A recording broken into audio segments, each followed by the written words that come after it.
here's your slide right here, okay? You take one of these little things right here, and you plot out when the brain is most malleable, and it's between the first 18 months of life. You lose that. If you don't do it, you lose it. Fraser Mustard has shown us that. And experiments in Romania with kids in orphanages has shown us that. You don't give kids stimulation within the first 2 years of life, you will not recover those kids. Most of those kids from Romanian orphanages, when Westerners went in to try and adopt them, have ended up in very, very bad circumstances. Suicide, sex trade, drug abuse, the criminal system, they just weren't able to reintegrate. You can't salvage a little one if you let them go too long. The first 18 months of life are the most important. And so what do? Let's create a society that necessitates the parents to both work, so that who's taking care of the kids? Now, don't say I'm sexist. I'm just saying I'm giving you the reality, okay? When whoever designed this whole thing designed it, like I don't see a mother lion going, sorry, I gotta go and do something else. Like, where's the lion daycare? Is there any other species that, okay, now this is where, I know you're saying, how can you say that, right? So, okay, I said it. I feel better. I said it. You deal with it. I said it. You deal with it. So here's the poor son of a gun that's, you know, Skid Row, homeless, drug addicted, the whole rest of it. He's just an actor. Don't feel bad. He's just an actor pretending to be that. But no problem. We'll spend lots of money on you, sir. You break into my car to steal money so you can do your drugs. Don't worry. I'll send a police car. Oh, you overdose? I'll send an ambulance. I'll take you to the hospital. Do you see what I'm saying? We've designed a system that's too late. What do we all crave? This is simple. Yeah, who said that? Hold on. I usually pay. If the answer comes out that quickly, $5. There you go. This is the kind of, you'll see now when I ask a question, you'll see they'll all answer very quickly. Little they know I got no more money left, right? You're absolutely right. That's what we crave, but we don't talk about it. We don't talk about it. We won't talk about love, yet we know it's so powerful in our life, right? To be in love, to feel love, to actually love yourself. What a nice notion. You want to know if you want to, do you want to know if you love yourself? Tonight when you're brushing your teeth and flossing in front of the mirror and flicking those things on the mirror, it happens to all of us, right?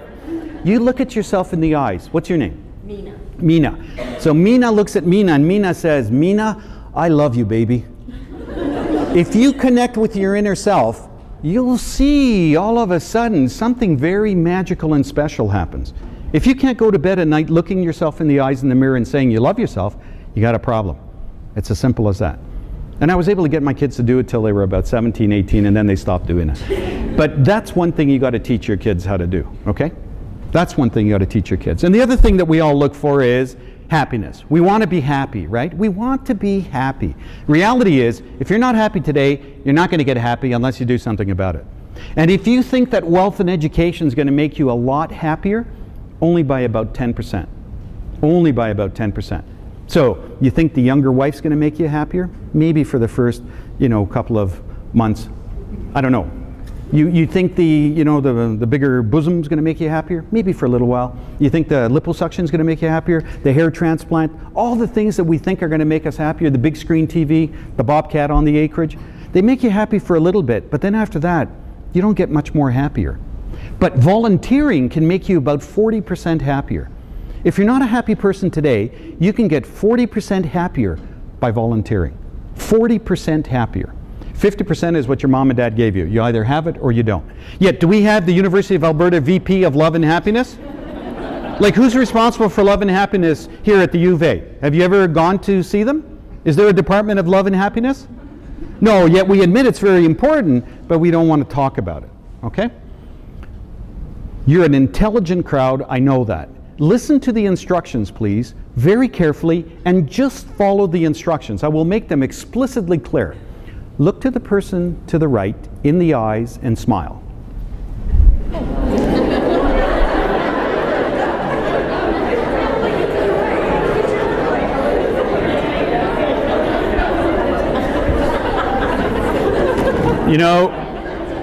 So we're looking for signs of intelligence. I said, look to the right, the person in the eyes, and smile. Did I say anything else?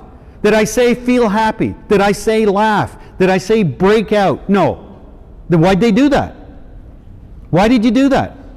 Do it again. Look at someone and smile. You can't help it. The reason you can't help it is you're a bunch of drug pushers. You've just pushed drugs on someone.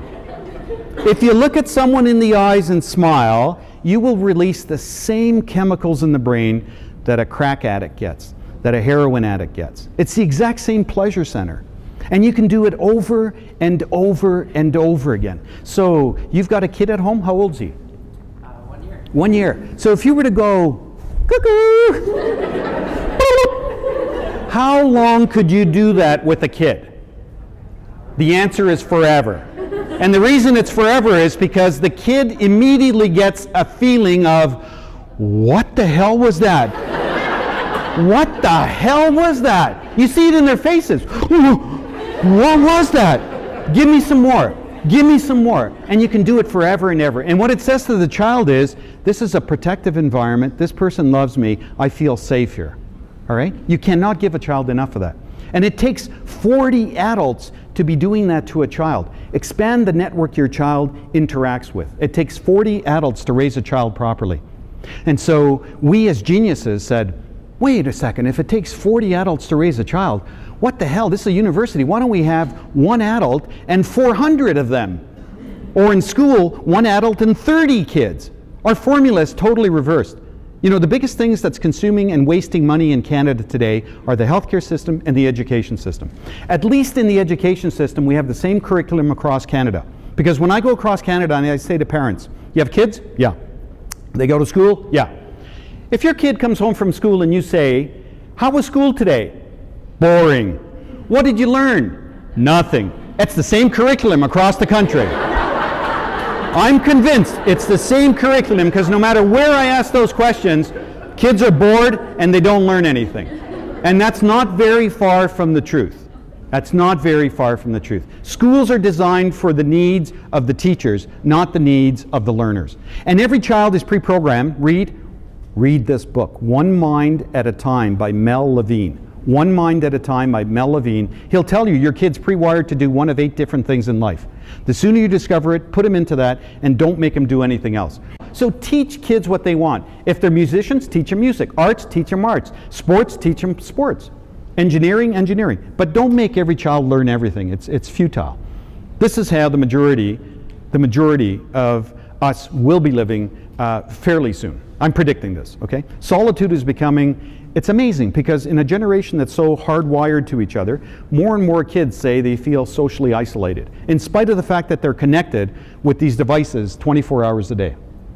This is the most important thing you should do at least once a week. Get together with somebody and eat. I don't care if it's your family, friends, somebody at Timmy's. Meet someone at Timmy's and say, can we meet every week, every Thursday? They'll think you're nuts, but it'll improve your mental health at the end of the day. Meeting with someone on a very regular basis is important. Our seniors, this is bad news. You know, you've gone through your whole life and what ends up happening? You get warehoused. Not all societies do that. And not everyone in North America does it. But it's far too easy to warehouse seniors as opposed to giving them what they really need. And it's not much. You've phoned your mom today?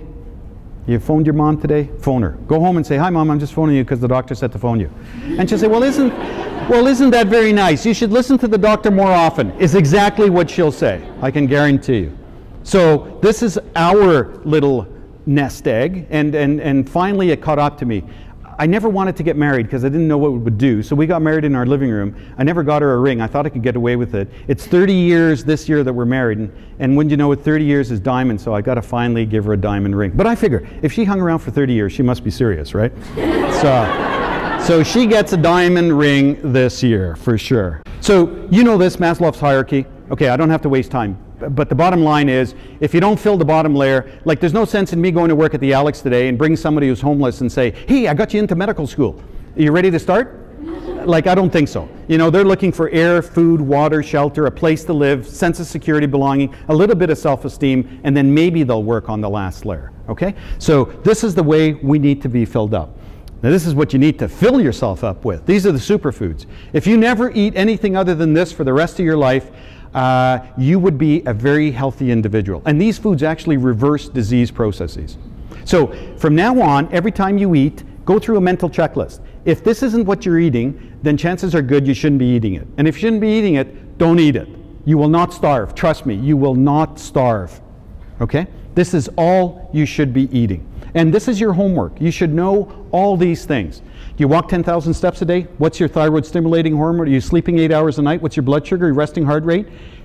And that top one to the right, waist size, when you go home tonight, get stripped naked in front of a mirror, get a measuring tape. For the guys, there's a hole here. Put the measuring tape right where the hole is.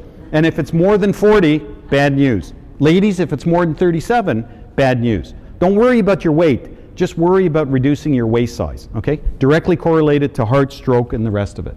So these are the things we need to know about every citizen and monitor and reward the people that are able to make a difference. All right? So let me synthesize what I said. We're doing things incorrectly. There's an enormous amount of waste in our systems right now, so there's an enormous amount of resources that could be redirected with the right attention. We only need to be active and underfed, and we need to be underfed with the correct foods. We need certain things that we can measure to know if we're making progress or not. And we know that if we want to raise a generation that's going to be there, we have to start incredibly early, and we have to understand the notion that the first 18 months of life lock into what's going to happen for the rest of their life.